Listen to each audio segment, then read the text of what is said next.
জাহান্নামের অবস্থা এত ভয়ঙ্কর হবে, জাহান্নামের ভেতরে লক্ষ লক্ষ কোটি কোটি কাফির মুশরিককে দেওয়ার পরেও জাহান্নাম বলবে হাল মিম মাজিদ, আরো আছে নাকি, আরো দাও।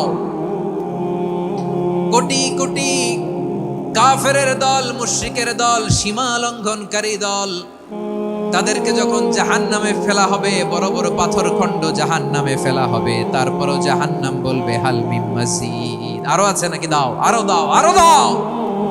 আমার ক্ষুধা নিবারণ হয় নাই। জাহান্নামে তো উত্তপ্ত হবে, জ্বলন্ত হবে, ভয়ঙ্কর হবে। জাহান্নামের এক অংশ আরেক অংশকে খেয়ে ফেলবে। আল্লাহু আকবার। ফেরেশতারাও টালমাটাল হয়ে যাবে। জাহান্নামের রক্ষী ফেরেশতারা কি করবে তারা নিজেরাও বুঝতে পারবে না। কোটি কোটি মুশরিক কাফেরদেরকে জাহান্নামে নিক্ষেপ করার পরেও জাহান্নাম ঠান্ডা হবে না, শান্ত হবে না, বলবে হাল মিম মাজিদ, আরো আছে নাকি, আরো দাও।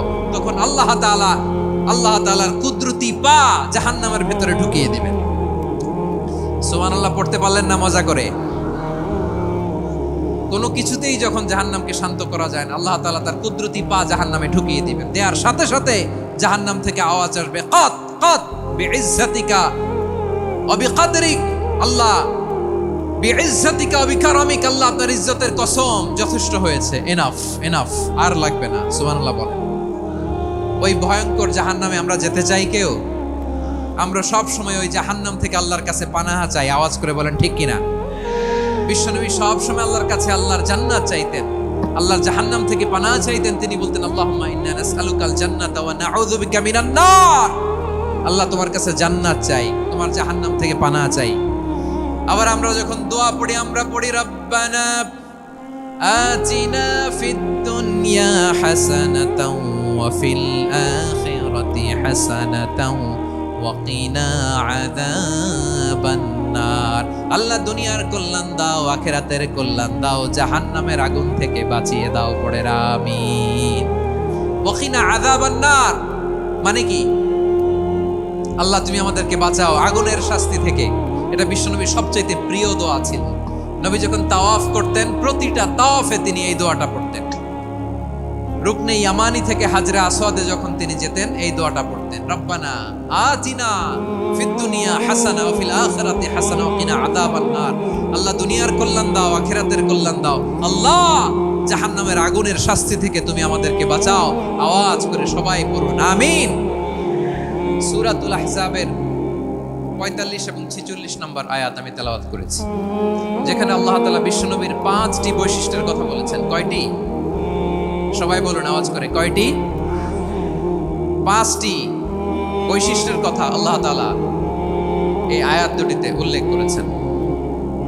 বিশ্বনবী সাল্লাল্লাহু আলাইহি ওয়াসাল্লামের জীবনী, ওনার বায়োগ্রাফি নিয়ে কথা বলাটা দুষ্কর, কারণ এটার কোনো শেষ নাই, কুল নাই, কিনারা নাই, বিয়ন্ডলেস, বাউন্ডলেস, বটমলেস। সুবহানাল্লাহ বলেন। কারণ তিনি তো এমন নবী যিনি হ্যাঁ বললে এটা শরীয়তে হালাল হয়ে যায়। নবীর মুখ দিয়ে যদি বের হয় হ্যাঁ, নাম, ইয়েস, তাহলে এটা হালাল, ঠিক কিনা বলেন? এ নবীর মুখ দিয়ে যদি না বের হয় যে না, নো, তাহলে এটা শরীয়তে হারাম হয়ে যায়। কেমন নবী আমরা পেয়েছি, যিনি হ্যাঁ বললে হালাল, না বললে হারাম, যিনি সাব্বাবা, এই আঙ্গুলি উপরের দিকে উঁচু করলে চাঁদ ভেঙে 2 টুকরা হয়ে যায়, যে নবী জমিন থেকে পা উঁচু করলে আল্লাহর আরশে মেরাজে চলে যায়, এমন নবীর উম্মত আমরা হয়েছি। যে নবীকে বাদ দিলে কোরআন বোঝা যায় না, কারণ এই নবীর উপরই কোরআন নাজিল করেছে কে? এই নবীকে বাদ দিলে হাদিস বোঝা যায় না, কারণ হাদিস তো এই নবীর মুখনিসৃত পবিত্র বাণী। সুবহানাল্লাহ পড়েন। এ নবীকে বাদ দিলে জান্নাত চিনা যায় না, কারণ জান্নাত তিনি চাক্ষুষ দেখে এসে আমাদেরকে মেরাজ শেষে বর্ণনা করে শুনিয়েছেন। এ নবীকে বাদ দিলে জাহান্নাম চেনা যায় না, এ নবীকে বাদ দিলে আমার রবকে চেনা যায় না, ঠিক কিনা বলেন? তো বিশ্বনবীর 5টি বৈশিষ্ট্যের কথা আল্লাহ তাআলা এই সূরাতে উল্লেখ করেছেন। আল্লাহ রাসূল সাল্লাল্লাহু আলাইহি ওয়াসাল্লাম যখন মক্কাতে দাওয়াত দিচ্ছিলেন, মক্কার কুরাইশরা নানাভাবে বিষ্ণু ঈসা ইসলামকে কষ্ট দিচ্ছিল, নানাভাবে ট্যাগিং করছিল, মিথ্যা অপবাদ দিচ্ছিল। কখনো কখনো তারা বিশ্বনবীকে বলছিল মিথ্যাবাদী, কাযযাব। কখনো বলছিল যে তুমি হচ্ছে জাদুকর, সাহের। কখনো বলেছে শায়ের, মুহাম্মদ তুমি কবি, কখনো বলেছে কাহেন, মুহাম্মদ তুমি গণক, এবং কখনো বলেছে মুহাম্মদ তুমি হচ্ছে মাজনুন মানে পাগল। আওয়াজ করে সবাই পড়ুন নাউযু বিল্লাহি মিন যালিক। তাহলে বিশ্বনবীকে মৌলিকভাবে এই 5টি অপবাদ দিয়েছে। আমার কলেজা টুকরা সিলেটের ভাইরা, বিশ্বনবীর ব্যাপারে মিথ্যা অপবাদ মৌলিকভাবে দিয়েছে কয়টি? 5টি। বলেছে তুমি মিথ্যাবাদী, বলেছে তুমি গণক, তুমি কবি, তুমি পাগল, তুমি জাদুকর। বিশ্বনবীকে যে এই 5টি অপবাদ দেয়া হলো, আল্লাহ তাআলা এটা সহ্য করেননি। এই 5টি অপবাদের বিপরীতে আল্লাহ তাআলা বিশ্বনবীর 5টি চমৎকার বৈশিষ্ট্য উল্লেখ করে সূরাতুল আহজাবের 2টি আয়াত নাজিল করেছেন। আওয়াজ করে পড়েন আল্লাহু আকবার।